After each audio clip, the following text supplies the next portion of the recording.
Hi, my name is Todd Berzer with Oregon Sustainable Agriculture Land Trust and the Giving Grove. And today we're going to talk about starting nut trees from seed. Now you can certainly buy nut trees and a lot of nut trees from nurseries, but it's really much more rewarding to start it from the very beginning. So we're going to talk about this in a few different ways. We're going to talk about getting the nuts, preparing the soil in the pots, seeding the nuts, growing the trees, and transplanting. All right, so let's start by thinking about what nuts you might look at growing on your own. So one that you could certainly start with is the English walnut. So great tasting, easy to grow. So start with the English walnut. Another good one to use is the black walnut. So that's native to the U.S. And another native to the U.S. is the butternut. So those are easy to grow. These are all in the walnut family. Another one, the California Heinz walnut. You may not have heard of that one. And then another one, the heart nut, which is a wonderful shape like a heart, good for Valentine's Day gifts. That's a native of Asia and Japan. And then after the walnuts, you could switch over to chestnuts. The chestnuts, these are Japanese chestnuts. There's also Chinese chestnuts, European chestnuts. They all grow well. The American chestnuts have some blight issues, so you'd have to think about that.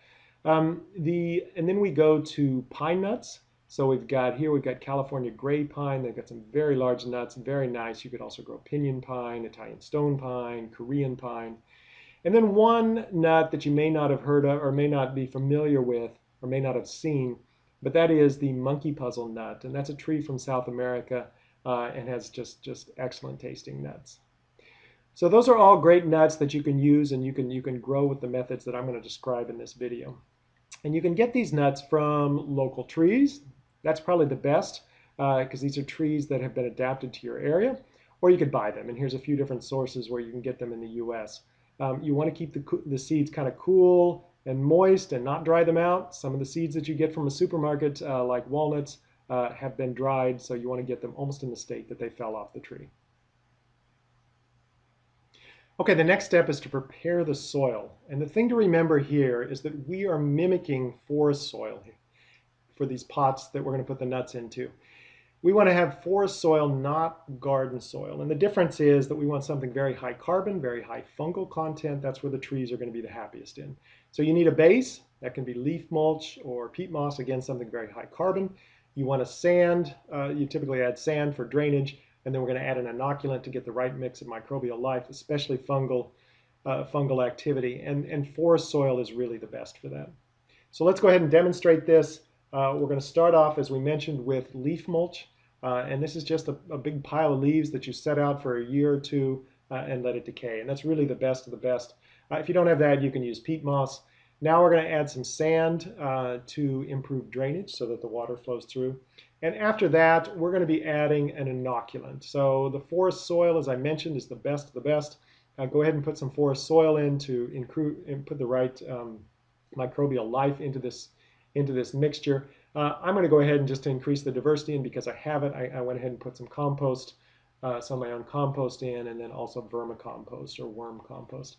Again, just trying to maximize the amount of microbial life in this soil and the diversity of that life to improve the root health of these nut trees. Here I'm going to put some wood ash in. You don't have to do that. That's just from our fireplace. And then just to fluff it up a little, again, another optional one, I'm putting some wood shavings in. Again, something very high carbon. And then you stir it up, and then you're ready to go. So that's the soil. That's kind of preparing the soil. And then you go ahead and put that soil into pots. And the pots, it's important to think about that deep is more important than wide. When the roots come out of these trees, they go straight down, or when they come out of the nuts, they go straight down. They really don't go out much. So you need some really kind of deep pots. And you can use your own pots, just make sure they're deep. There's also some good commercial pots available specifically for this, like tree pots, or for the nuts, or for the pine nuts, these containers work pretty well. And here's a source if you need it. Stewie & Sons is the source that I've used in the U.S. to get these pots. And then you seed the nuts. You plant them in late autumn typically, and a lot of these nuts need weathering over the winter so that they're ready to germinate in the spring. You typically put soil over it around 3 to 5 centimeters, or about 1 to 2 inches deep. So that's seeding the nuts. Then we go to the next step. You're going to go ahead and grow the trees. You want to keep the soil moist, but not overly wet. Protect it from squirrels, from birds. And these trees should be ready to transplant in autumn of the first year, so that same year that you planted them, or that same season. So then you transplant those trees, and you do that typically when they're, or you want to do it when they're dormant. So after the leaves have fallen, that's typically late autumn or early spring. If you have a very hard winter, you might not want to transplant right in the coldest months, but maybe on the edges of that. And again, we're trying to mimic forest soil, so you can surround those trees with a woody mulch. And then you need to protect them. Depends on the conditions in your area. You might need to protect them from drought. You may need to water them during the summer months. Rodents will often sneak in and eat the inner bark of your trees. They'll ring them and kill them. So that's what the milk container is for. The milk carton here is for some kind of protection you put around it. Deer can eat the tops, and weeds and grass can overtake these trees. So some things to think about when you transplant and how to take care of them. So that's it in terms of starting nuts from seed. I hope it goes well, so let us know how it goes. Here's my email address, and I'm with Oregon Sustainable Agriculture Land Trust. We do sustainable agriculture research and education based out of Portland, Oregon, and also at the Giving Grove, and we're working with local communities to plant edible tree gardens and based in Kansas City. So let us know how it goes, and happy planting.